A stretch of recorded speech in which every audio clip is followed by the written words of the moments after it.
Good evening po, sir. Hello, Neds.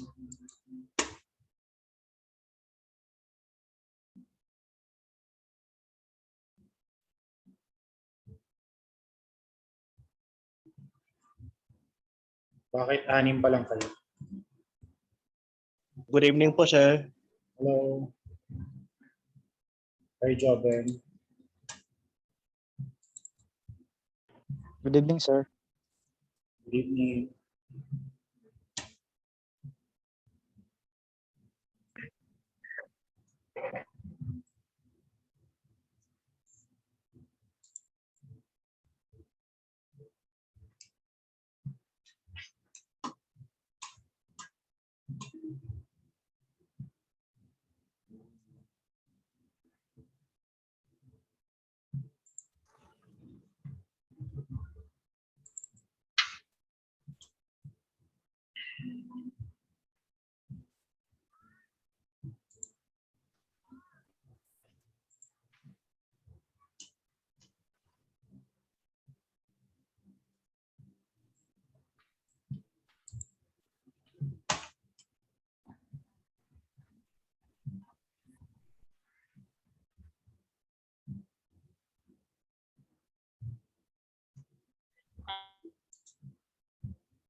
Okay, so first things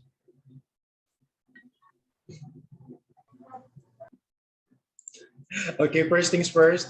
Before we proceed to just to give you a heads up of our agenda for tonight. First, let's go through the syllabus. Okay, so what are the contents of your course here tonight? Course with me this semester, which is of course the call center basics. What's this all about? Okay, what are those included in the syllabus and what you can expect? I'll share first the syllabus. Sige po, sir. Okay, so here it is. So, call center basics. This course is an introduction to the basic of call center process. Okay, it will empower you by learning the core skills. We will talk about the core skills necessary, such as probing skills, active listening, cultural immersion, grammar and phonetics, and handling difficult caller or handling difficult customer. So here are what's included in your syllabus for week 1.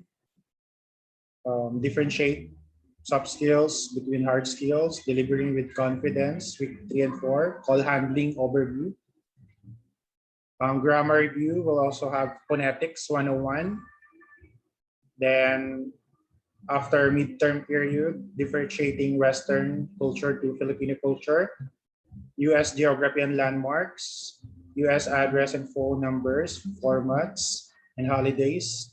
Then probing, identifying, and narrowing concern, listening for details and active listening for gist, thought organization, handling complaint, and dealing with difficult customers. So this is probably the most challenging part, is handling difficult complaint and dealing with difficult customer. Then, of course, you don't have any written exam. Your final assessment will be, you will be handling. Okay, you will take in calls right away. That's your final assessment. So still the same, 70% your of your grade is your class standing. That includes our activity, our listening activity, and 30% is the final and midterm exam. So our agenda is that I will discuss a call overview so that you will have an idea what will be the flow of how you will be assessed. Okay, so think of it this way, class. By the way, does anyone here have an experience already working in the BPO industry? Anyone? No one? Okay ba yung 1 week, sir? Kaya na ba yun? Natapos mo naman yung training. Let's say, core training, your how to handle calls. Hindi po. Ayun, Ano- sir, ano- si Belarde po. Ano lang yung nagawa mo din? Ano yung na-discuss during that week? Ano po, emails po, sir. I see. So, here kasi, it's about phone calls. Okay? So, if it's email, then it's a non-voice account. Okay? So, we will, first things first, class, you might wonder, because what will happen to this, I will have you listen. Okay? So right now in this session, I will have you listen to an example of a final output.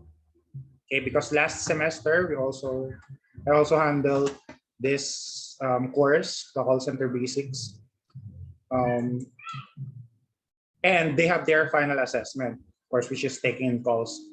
And I have one example that I will have it listen to you, and you will be able to understand or have an idea of what is expected of you at the end of this semester. Okay?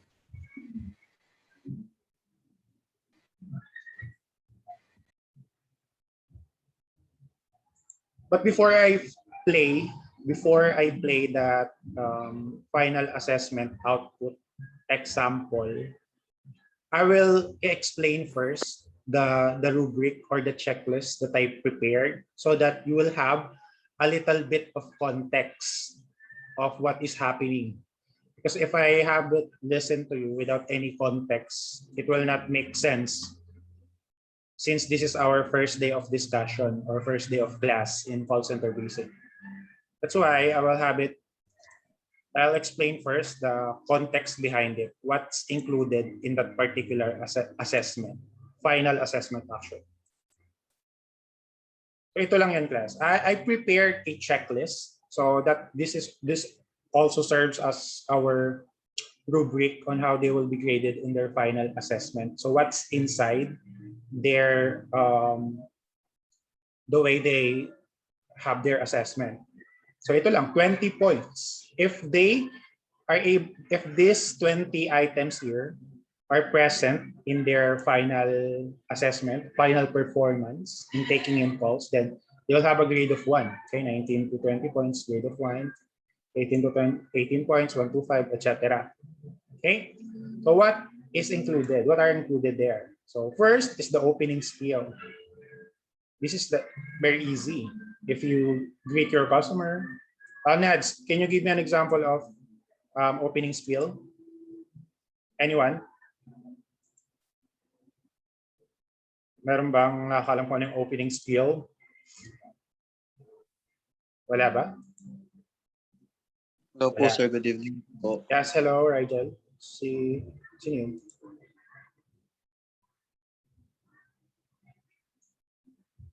Walang gusto nakakalam ko ano yung opening spiel. Opening spiel is simply the thank you for calling. Let's say Verizon. Thank you for calling Verizon. This is Ashley. How can I help you? Yon. Pag nagawa mo yun in your final assessment, then 1 point ka na agad. Okay? Check. Yes. Check. So this is what is in front of me while you are taking your final assessment. All right? And after that, assurance. So what's this assurance? I know, class, do not panic because this might not make sense to you right now, but just absorb what you can absorb so that you can at least have an idea about the final assessment that I will have you listen. Assurance, of course, you are the expert behind the phone, so assure them you are talking to the right person. you reach the right person to resolve your concern. Okay, so there are two categories of skills in call center basics. The category A and category B. Okay, category A is what we are focusing because that is your core skills. Okay, the way you handle calls, the way you pronounce words, the way your tone, the way you talk to customer, the way you paraphrase, the way you understand your concern, everything about the call. Okay, this is your category A core skills. Now the category B, this is just a hypothetical category because this is your product knowledge. This can be our hypothetical product, let's say Amazon, Lazada, Shopee, Converge, Microsoft, Adobe, whatever company it is that you are working from. Of course, you need to study all about those products, right? So that is the category B. Category A is your core skills, your soft skills, the way you talk to customer, the way you ask them to give disclaimer about the process, and this is the process itself. Okay? So clear ba yung category A and category B, class? What we will be focusing is the category A. Kasi category B, ano lang to, hypothetical lang siya. Kasi wala naman tayong ano, di ba? Wala naman tayong particular product talaga na aaralin para mag-handle tayo ng calls. Right? So, the category B is just a hypothetical scenario. What we are focusing here but I will have a lot of example in the category B. Ano lang yun, parang how you deal with different, concern of the caller. So clear ba yung category A and category B, class? Can you give me any reaction? Yes. If you have questions to that. Okay, kay Lance, clear? Kay Ira, clear? Apo, sir. All right, very good, everyone. So let's proceed now. Empathy. So no questions to this. I understand that you are upset about what happened to your internet connection. You empathize. You make it as if you really feel their struggle. Each item here, class, we will tackle this one by one within the next weeks. Within the whole semester, we will tackle this one by one. I'm just giving you an overview so that you have an idea how it goes. Okay. Now, paraphrasing, heads up about the process. Okay. So sometimes your caller is not that techy or not that technologically inclined. So you ask them,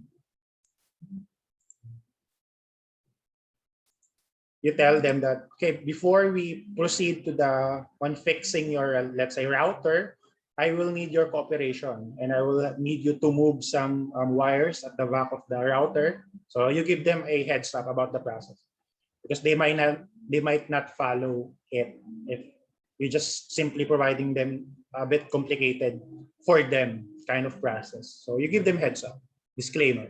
Okay.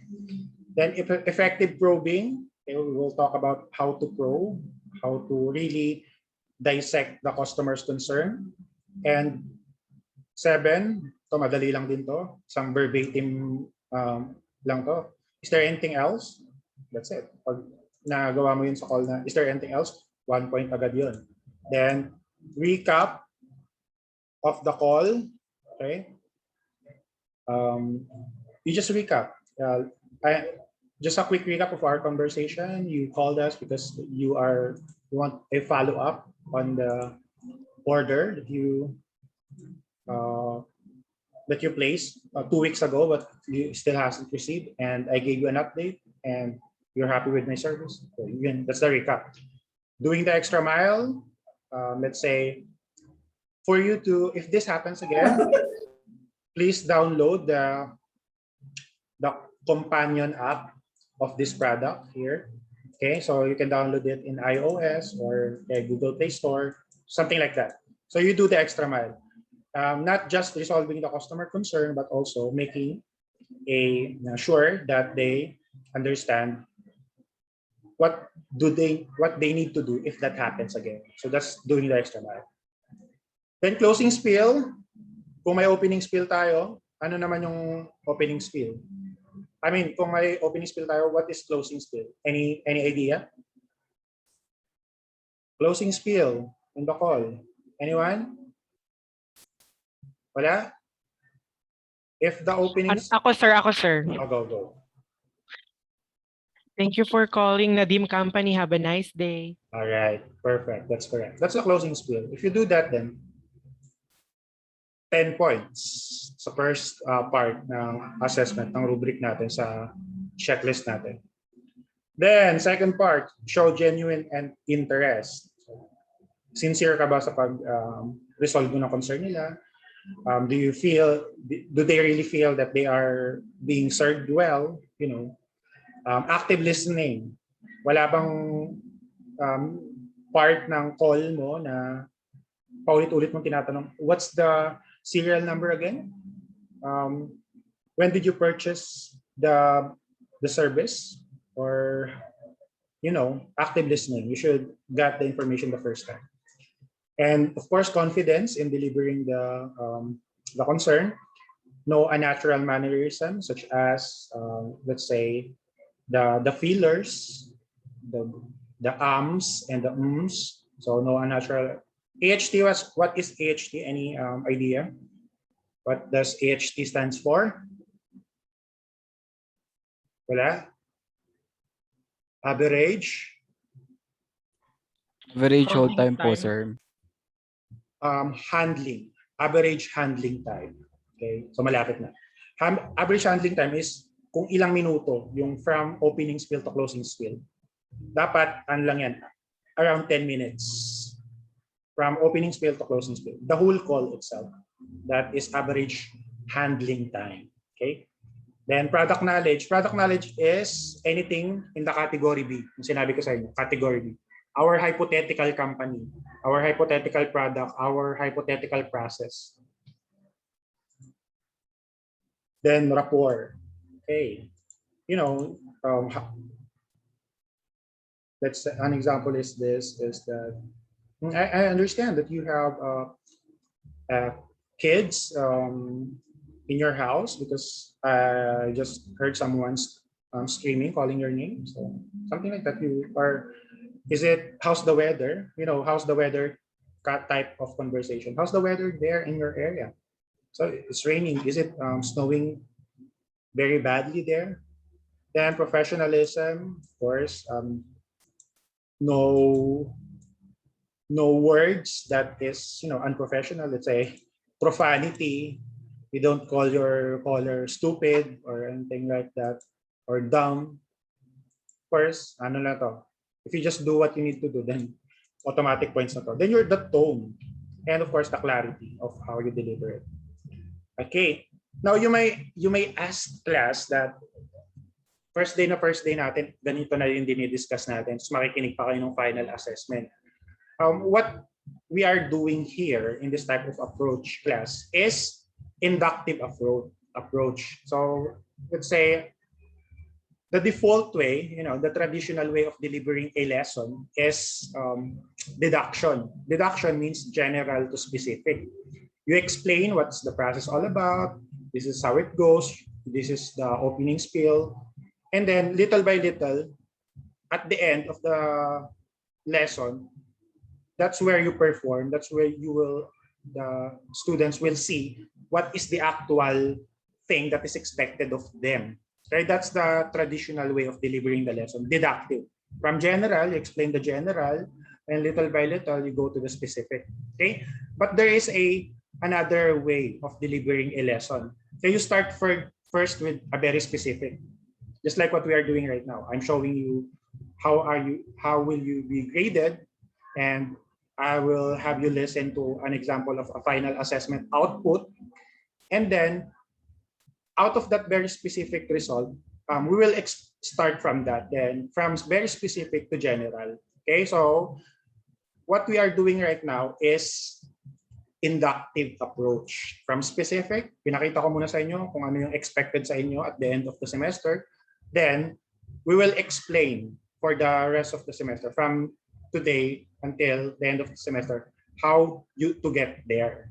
Okay, so another example of inductive versus deductive. For example, when you are in grade 6, maybe natural science or general science, in-explain sa inyo ng science teacher niyo nung first year high school kayo or grade 7, yung rack cycle.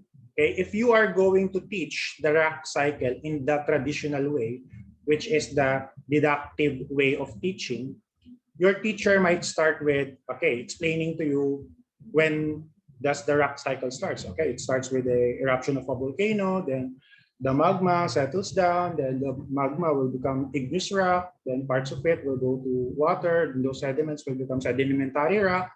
Sedimentary rock become metamorphic rock, then metamorphic rock will become lava. Then after explaining the rock cycle, okay, your science teacher will give you an example of igneous rock, sedimentary rock, metamorphic rock, so that the students will see it firsthand. Okay, so this is the rock that teacher is explaining all about. Okay, so that is the traditional way of delivering a lesson.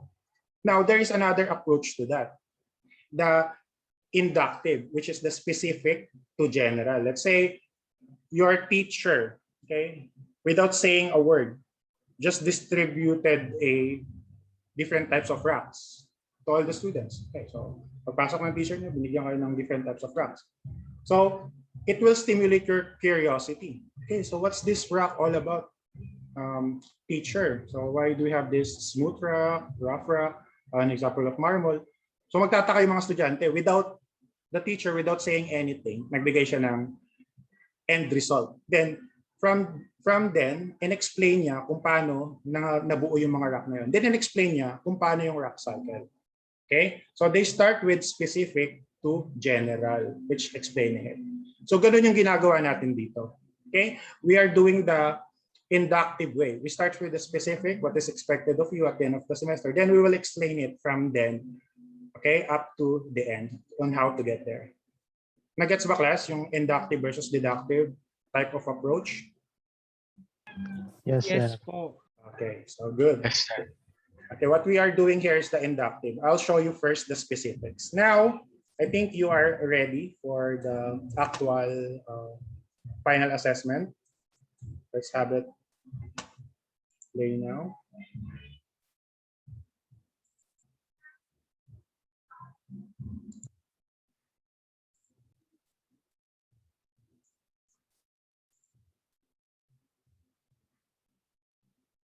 Thank you for calling Verizon. Okay. My name is Danica.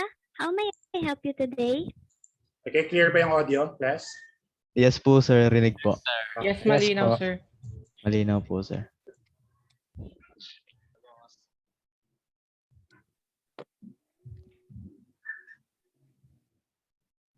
Hi, my name is Kadis, and I have a question about my bill. I would be glad to answer any question that you have about your bill, Kadis. May I know what your question is?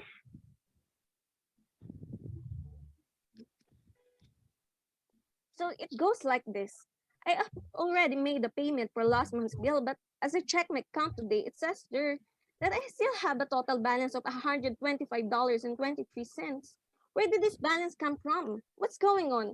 I'm really upset right now. I mean, $125.23 is a big amount, and I am sure I paid for last month's bill. I can hear that you are really upset, and I totally understand. I would be very upset if that happens to me too. But no worries, you reached the right person. I'm here to help you correct your total balance. So if I'm not mistaken, you wanted to know why you have a large balance amounting to $125.23, when in fact, you already paid your last month's bill. Is that correct? Yes, that's right. Okay, Kadis, I understand. Let me first check your account and let's go through this together, okay? Okay, please do. Do you have a copy of your bill right now? Yes, I have it with me. Okay, that's great. May I please have your full name and account number? My full name is Keidis Gatbunton. Keidis is spelled as Keidis, while my account number is 123456. Thank you for that information, Kadis. Let me just pull up your account. Please give me a moment. Okay, so here it is. Let's go over your bill together and see the difference. Is that all right with you? All right then. Okay, so upon checking your billing statement, it states here that your actual balance is not $125.23, but it is actually $61.03. But I'm looking at my bill right now and I can assure you I am not mistaken. It is still $125.23. What's happening? I'm really lost here. Okay, so here's why you're still seeing $125.23 on your account. The payment of $61.03 to cover your last month's bill was already made, but it's still not reflecting on your system because it takes time. Now, what you need to do is wait for 24 to 48 hours for it to reflect on your online account. And after that, you'll see the change in your balance. Oh, that means I don't have to pay $125.23, right? Yes, you got it right. Oh, that sounds good. I understand now. Thank you very much. It's my pleasure. Is there anything else I can help you with?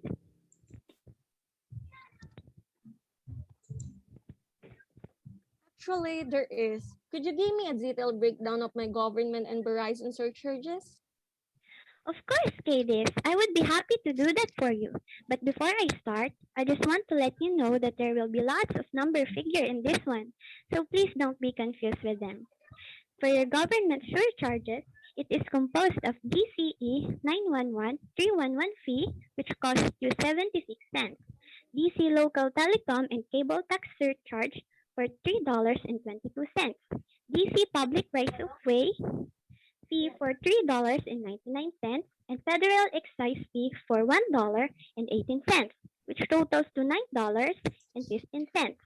As for your Verizon surcharges, it is composed of recovery charge, which costs you $4.04, and federal universal service for 72 cents, which totals to $4.76.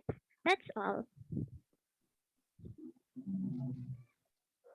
Oh, I understand. Thank you, Danica. I really appreciated it. You're very welcome. So let me just recap everything. We have talked about the $125.23 on your total balance, and we resolved that by confirming that your actual balance is $61.03. But you have to wait for 24 to 48 hours for it to reflect on your account. Also, I gave you a detailed breakdown of your government and Verizon surcharges like you asked. Thank you very much. You have been very helpful and understanding today. You're very welcome. Have I addressed all of your concerns today? Yes, you have. Okay, that's great. So, if there's any further concern, just call us again with the same number or just kindly visit us in our official website, verizonwebservices.com. Leave a message regarding your concern and we'll get back to you as soon as we can.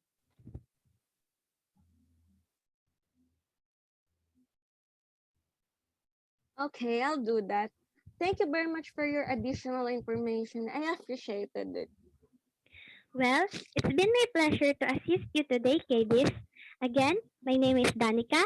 Thank you for calling Verizon. I hope you have a nice day. Bye! All right. So for KDIS, they hit everything systematically. Okay? Lahat talaga is na-hit. And also, Danica, they both hit it all, as in all.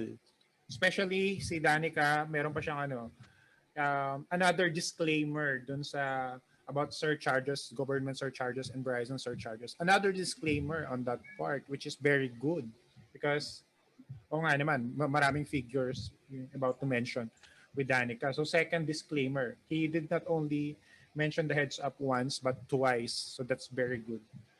So that's beyond perfection already to Danica.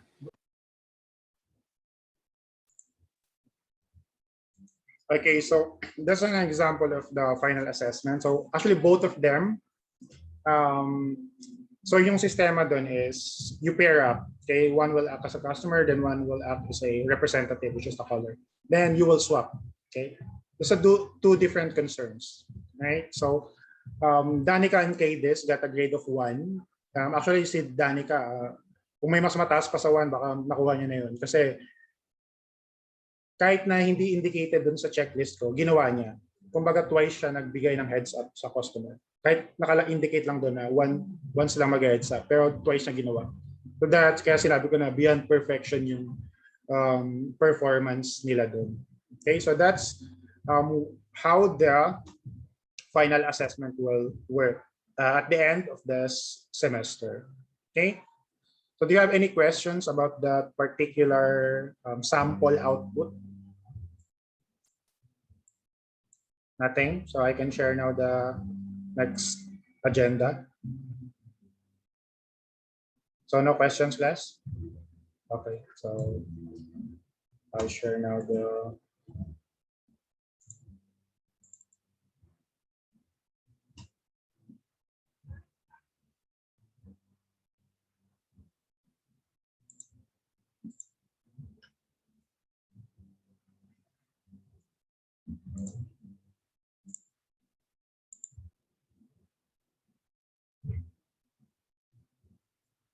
Okay, so say it right.